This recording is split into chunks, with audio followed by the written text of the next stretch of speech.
Olá pessoal, tudo bem? Eu sou o professor Welson. Essa é a nossa segunda aula da disciplina Novas Tecnologias no Ensino Superior.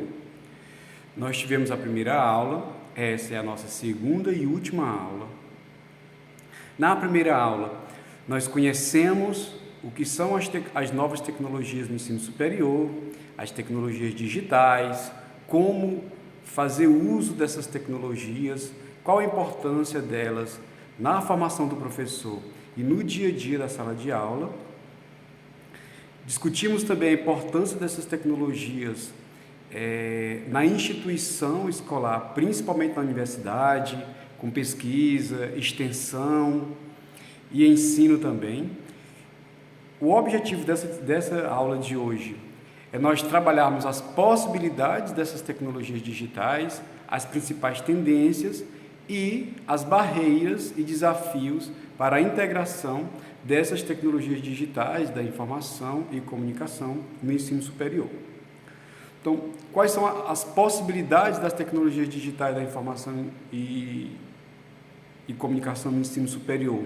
Nós temos dois autores, o Bates e a Sangra, que defendem o uso da tecnologia no ensino superior visando atender três objetivos. Esses dois autores entendem que, diante de todas as possibilidades que nós temos, nós precisamos entender que o uso dessas tecnologias de informação e comunicação para o ensino superior hoje precisa atender esses três objetivos: melhorar a qualidade do ensino, ampliar o acesso à universidade e melhorar a relação entre custo e eficácia das universidades. E aí, nós vamos retornar à discussão da aula passada, que é sobre a educação à distância. O quanto que a universidade no Brasil, nos últimos 10 anos, cresceu com cursos, universidade pública, faculdades, com cursos à distância. Seja um curso de curta duração, seja um curso de longa duração, esses cursos, se utilizando das novas tecnologias, nós tivemos uma ampliação ao acesso à universidade e uma melhor relação custo e eficácia das universidades. Nós temos uma crítica apenas para esse objetivo de melhorar a qualidade de ensino. Nós, ao expandirmos a universidade, ao expandirmos o acesso, nós não fizemos isso com o mesmo cuidado que deveríamos ter tido com a qualidade de ensino, né? Mas, segundo esses dois autores, os três objetivos são esses. Em relação às possibilidades para os processos de ensino-aprendizagem, que aí foca basicamente no primeiro, os pesquisadores destacam 4 razões para a utilização das tecnologias digitais.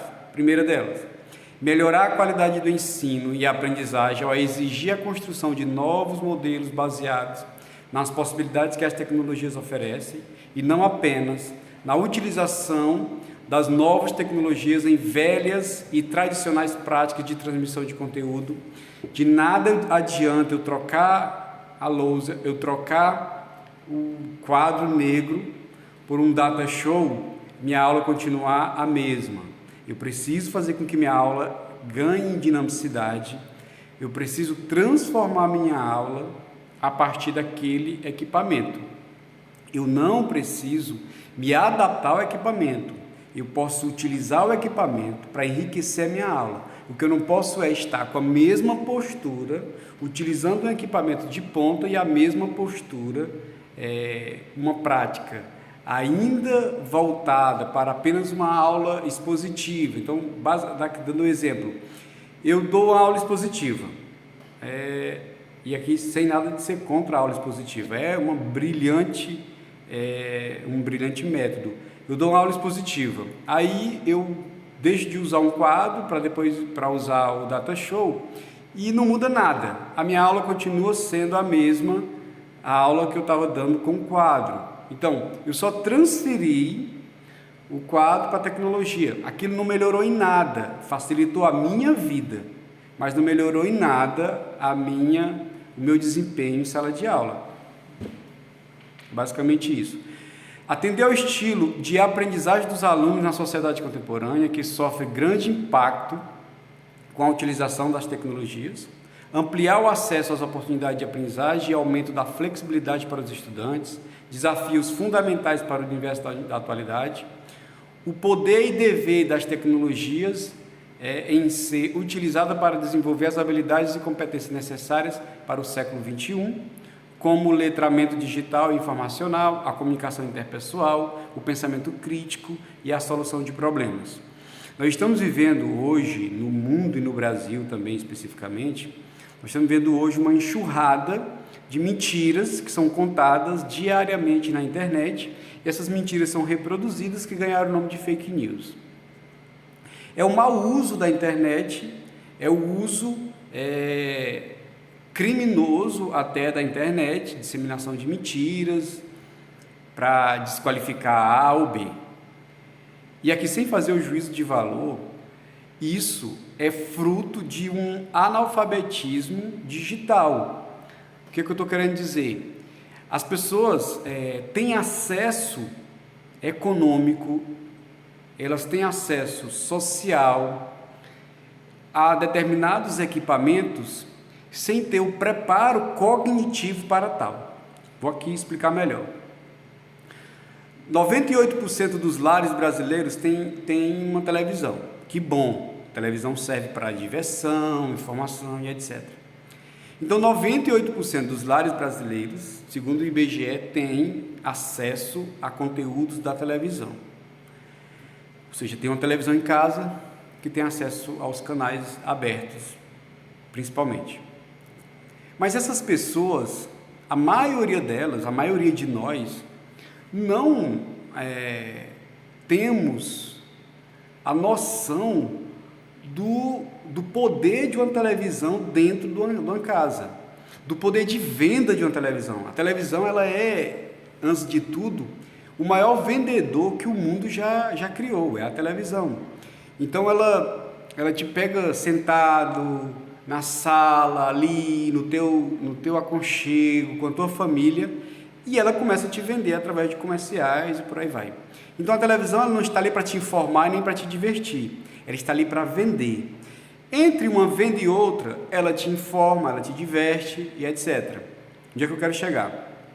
Essas mesmas pessoas que tinham acesso à televisão, hoje, que bom, graças a Deus, melhoraram também o acesso à internet, e hoje tem acesso à internet de ponta, internet de larga escala, é uma internet de banda larga, é uma internet de fácil acesso.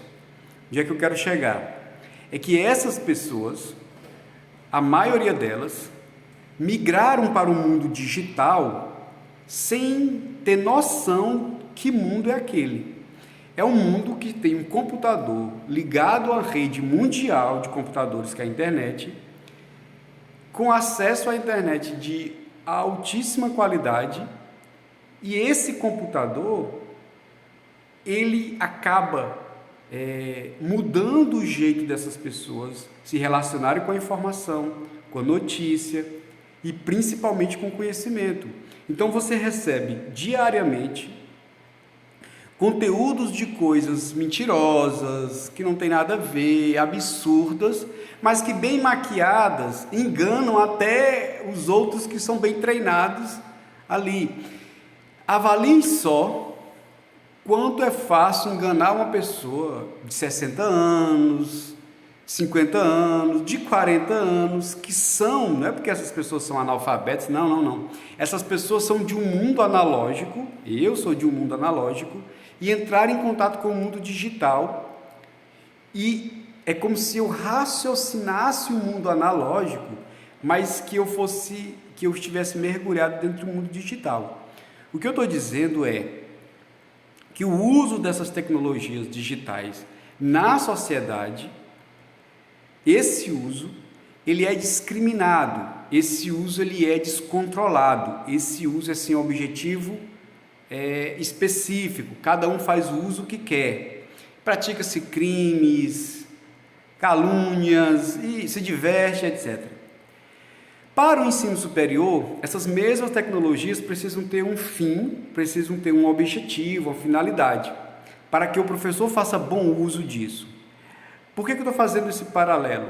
É que essas mesmas pessoas que estão no ensino superior como alunos são esses que vieram da sociedade, da comunidade e fazem esse uso desregrado da internet, fazem esse uso, às vezes, sem querer, às vezes, de desinformação. E quando chegam na universidade, eles olham para as novas tecnologias com um olhar de aversão àquilo ali, por achar que não combina com o ensino, ou de achar que aquilo é apenas uma diversão. Então, olhando para o ensino superior e para as tecnologias, nós precisamos entender que o uso dessa tecnologia precisa ser um uso pedagógico, com finalidade, e eu preciso alterar o jeito que as pessoas, ou contribuir para que as pessoas façam um novo uso dessa ferramenta. As tecnologias do ensino, tecnologias que permitem um maior controle por parte do aluno e que seguem uma perspectiva construtivista do processo de aprendizagem, são aquelas que, ao ampliar o espectro de interações, podem contribuir para processos de aprendizagem mais condizentes com as características da cybercultura, ou seja, comunicação, colaboração, compartilhamento de experiência, construção coletiva do conhecimento. Os autores propõem a utilização de plataformas de redes sociais como ferramentas pedagógicas no ensino, considerando software sociais como Wikipédia, marcadores, blogs, RSS, podcast, portfólios, ferramentas síncronas de áudio, compartilhamento de tela e por aí vai. Então, como eu estava falando no slide passado, é a oportunidade de nós fazermos o uso dessas mesmas ferramentas que são utilizadas fora da universidade com um fim pedagógico e didático. Moura destaca que a utilização de tecnologias digitais para estimular alunos a realizarem pesquisas e atividades desafiadoras, combinando tarefas integradas dentro e fora da sala de aula, ampliando assim os locais e contextos de aprendizagem. Na aula passada nós falamos sobre essa flexibilidade do contexto, dos locais, através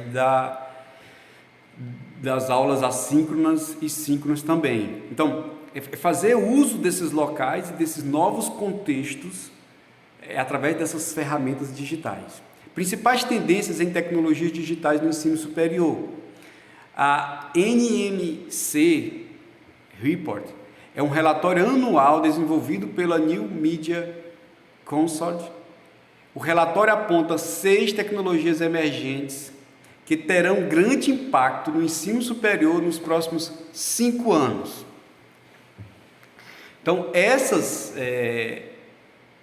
novas tecnologias apontadas por esse relatório, que é integrada a uma revista mundial, ela olhou para o ensino superior e disse que nos próximos 5 anos daquele relatório, nós teríamos um impacto dessas tecnologias no ensino superior.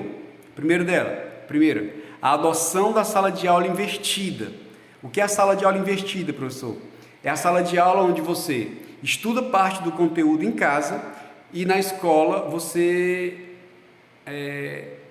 discute aquele conteúdo com o professor e o professor conduz a discussão, te levando a entender melhor aquilo que você estudou em casa. É a sala de aula investida.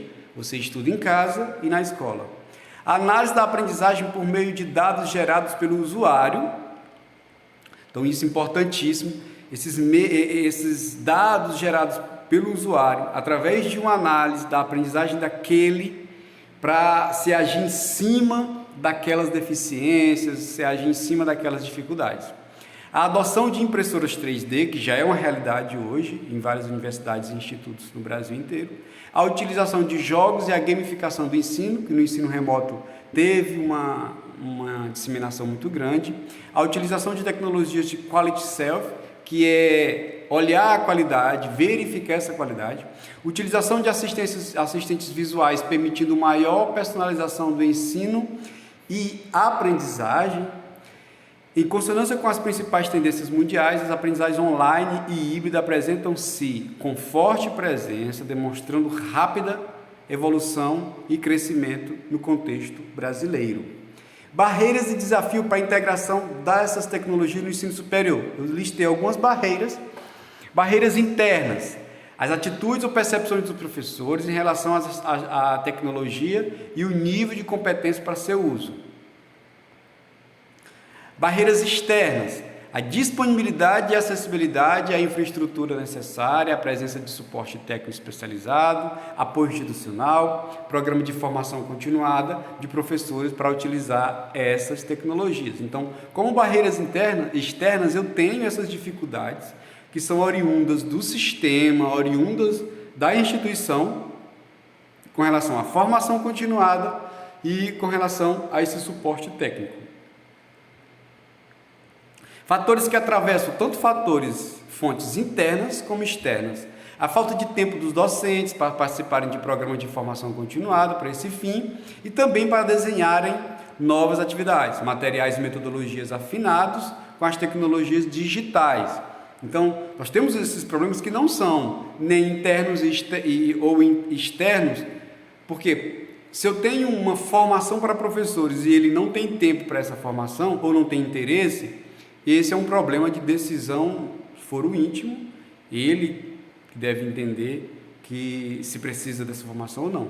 No contexto universitário, especificamente Bateson, apresenta diferentes razões ou causas que conduzem à não utilização ou mesmo à utilização não apropriada dessas tecnologias no cenário universitário. O espaço físico da sala de aula, que na maioria das universidades é desenhada para aulas expositivas, os próprios alunos e responsáveis trazem expectativa desse tipo de aula tradicional, fazendo com que a mudança para outros modelos menos convencionais e que exigem uma participação mais ativa dos alunos seja considerada com descrença e suspeita por parte dos alunos. Então, o aluno entra na universidade já olhando para aquele modelo de aula expositiva e qualquer modificação, qualquer mudança, alteração naquele formato pode soar para o aluno como algo que faz parte de um improviso e não de uma preparação. Por isso que tem que ser bem trabalhado. Diante disso, esses dois autores apontam para a necessidade de um plano estratégico complexo que tenha como base 3 princípios: tecnologia, organização e pedagogia. Portanto, apenas o investimento na compra de recursos tecnológicos, como computadores e projetores multimídia, não trará as mudanças de que a universidade precisa. É necessário investimento em infraestrutura adequada, acesso à internet de banda larga, conexão Wi-Fi, de boa qualidade e suporte tecnológico adequado, mas principalmente no desenvolvimento profissional do corpo docente para a utilização pedagógica e crítica das tecnologias digitais nos processos de ensino e aprendizagem, de forma a criar processos de inovadores e transformadores, provocando mudanças significativas no ensino superior. Se eu tenho uma tríade no ensino superior, que é ensino, pesquisa e extensão, e se eu fizer o uso dessas novas tecnologias sem levar em consideração essa tríade, eu estou pecando. Se eu apenas comprar equipamentos e não formar os professores para fazer uso desse equipamento, estou pecando. Se eu comprar equipamento, formar os professores e não souber fazer uso pedagógico dessa nova tecnologia, também estou pecando. Então, por isso que eu tenho que ter tecnologia, organização e uma pedagogia adequada. Tudo bem? Muito obrigado pela atenção de vocês. Leiam o material, respondam a atividade e até a próxima, se Deus quiser.